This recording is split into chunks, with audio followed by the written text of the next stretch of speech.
Hai saudara, selamat datang di kota Cirebon. Kota yang terkenal dengan apa yo? Apa ya?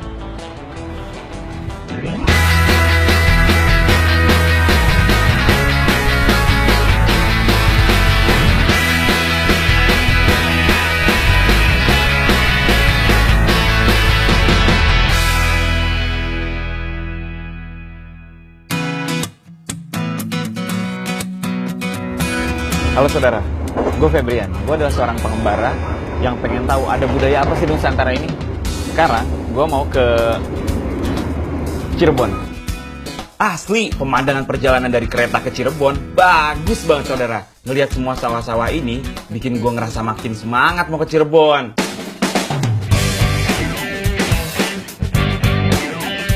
Oh, gue tahu sekarang bahwa Cirebon itu dikenal dengan kota udang. Tapi apa hubungannya ya antara Cirebon dan udang?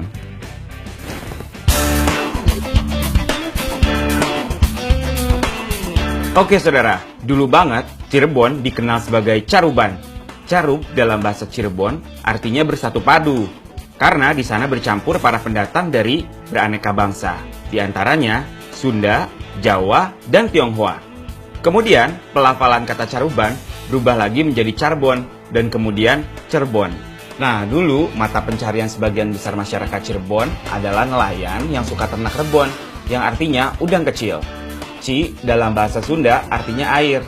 Air dan rebon, ya Cirebon.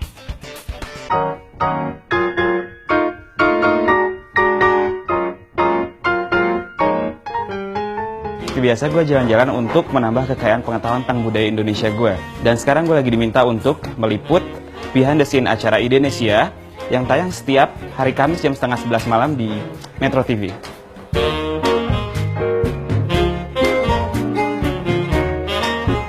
Karena Cirebon berbatasan langsung dengan pantai utara Laut Jawa, banyak hasil lautnya yang bisa diolah menjadi bukan cuma bahan makanan, tapi juga bisa dikreasikan dalam bentuk kerajinan tangan.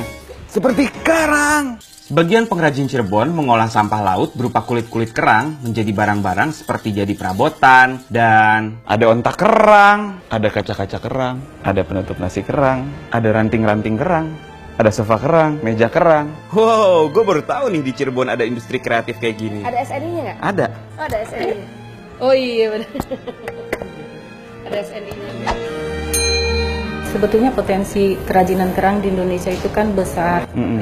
Di Lampung ada, di pantai-pantai itu yang jualan kerajinan kulit kerang, di Cilacap, di Pangandaran gitu. Tapi semuanya belum dikelola dengan serius ya. Semua yang punya kemauan bisa. Jadi mau tua, mau muda, mau wanita, mau pria, mau sarjana, apa semua bisa. Yang penting mau ya Bu. Betul. Niat, seperti kita jatuh cinta, niat aja dulu. Saya Ibu Nur keren banget saudara. Yuk kita lihat proses pembuatan kerangnya seperti apa. Saudara, sekarang gue ada di tempat pembuatan kerang-kerang ini. Semuanya ya, pokoknya ini adalah workshopnya. Yuk kita masuk. Saudara, gue senang banget dibawa lihat-lihat proses dari pemilihan kerang. Dan kemudian dibersihkan, terus dipotong. Nah, yang udah putih ini akhirnya bisa ditempel ke bentuk dasar yang udah disiapkan. Kayak gigi gue ya. Bu Nur cerita, kalau usaha ini sudah dibangun dari tahun 2000. Mulai dari pegawai yang cuma berjumlah 30, hingga kini berkembang jadi 300. Wah, kalian bisa lihat sendiri dedikasi para pengrajin kerang ini. Bener-bener telaten, saudara. Sesuai dengan nama perusahaan mereka, yaitu PT Multidimensi.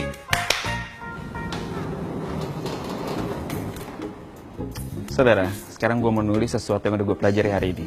Yaitu bahwa kerang-kerang di sini itu bukan diawetin, tapi dilunakin pakai bahan kimia. Oke? Dan gue juga mau melunakkan hati gue, supaya kalian bisa duduk-duduk di situ.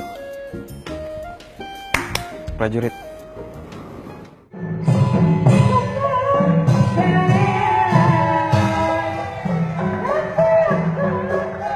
Saudara, sekarang kita lihat pertunjukan magis yuk, namanya tari sintren. Kesenian ini sekarang udah jadi pertunjukan yang langka, bahkan di daerah kelahiran sintren sendiri. Nah, kesenian sintren berasal dari kota Cirebon.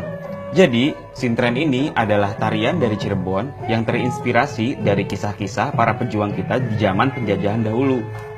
Nah, makanya ini tuh Indonesia banget.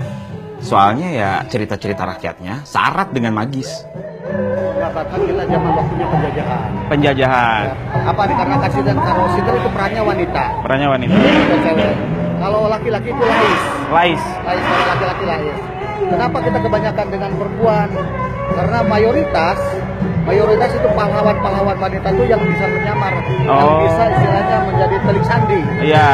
Ya, yang bisa menjadi telik sandi keadaan musuh maupun keadaan apapun kegiatan-kegiatan musuh dengan wanita itu tidak diketahui. Jadi saudara, tadi kita udah nonton Sintren, terus udah nanya juga sama pelakuannya langsung si Pak Dadang. Ini ngejelasin tentang perjuangan Indonesia bagus banget ya. Jadi ada maknanya, ada filosofi di balik tarian Sintren yang lumayan mistis tadi ya. Wih, seharian keliling Cirebon bikin perut gua kerucuk-kerucuk nih. Di sini kulinernya macem-macem loh. Tapi ada satu makanan yang gue incer-incer. Dan gue mau ngincernya malam ini. Apa itu? Saudara, sekarang gue bakal ngajakin lo untuk makan makanan khas Cirebon yang otentik banget. Kenapa otentik banget? Karena lo belum ke Cirebon kalau belum makan makanan ini. Yang bikin menarik, makanan ini pokoknya mewah banget. Bukan mewah karena di hotel ya, tapi mewah karena menunya tuh banyak banget pilihannya. Sekarang gue udah di nasi jamblang nih ya. Nasi jamblang ini otentik banget di Cirebon. Saudara, selain makanan yang enak dan murah, di sini juga berasa banget asas keluarganya. Kalian bisa lihat sendiri, makan nasi jamblang bener-bener bikin lo deket sama orang-orang yang gak lo kenal. Memang indah suasananya, anget banget rasanya. Kalau kata orang-orang, kalian belum ke Cirebon kalau belum makan nasi jamblang. Apalagi kalau makannya bener-bener di pinggir jalan, otentik banget saudara. Asik nih, banyak yang gue pelajarin hari ini. Dari industri kerang, sampai tarian magis, sampai kuliner kekeluargaan. Besok gue mau belajar apa lagi ya?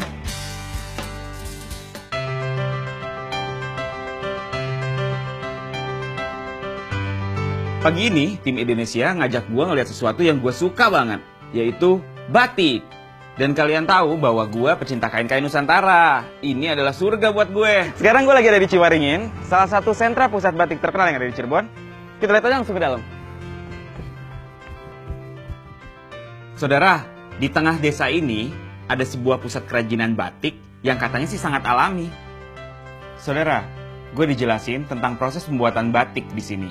Terutama batik yang namanya batik indigo.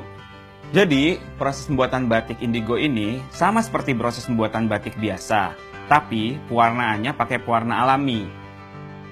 Kenapa sekarang nggak pakai batik?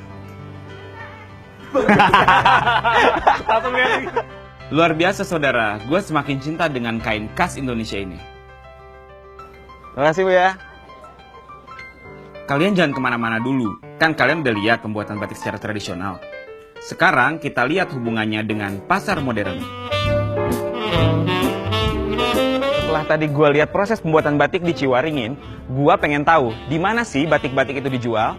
Dan ternyata ya di toko seperti ini, toko modern seperti ini. Ini menandakan bahwa industri batik di Cirebon itu merupakan salah satu industri yang sangat sehat. Karena dari pengrajin bisa sampai ke toko-toko modern seperti ini.